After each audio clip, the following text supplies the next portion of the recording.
Хайрлы күннәр, дуслар! Всем привет, здравствуйте!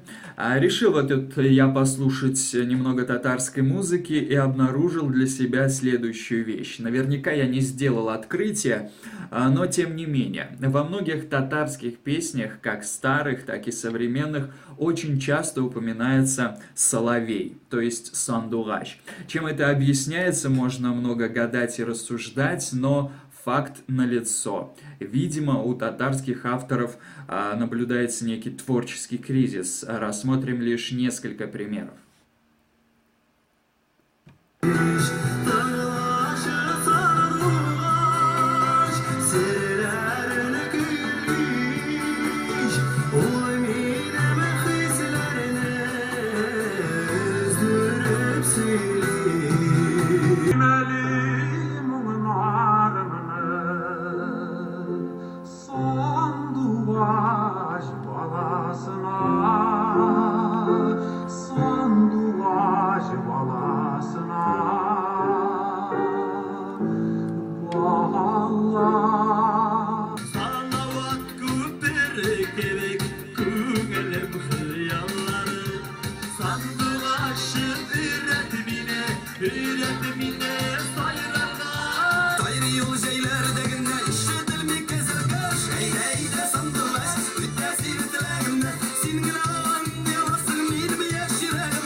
Ну что, греха таить, дорогие друзья, в моей песне, в недавней песне тоже упоминается эта замечательная птица. Давайте послушаем.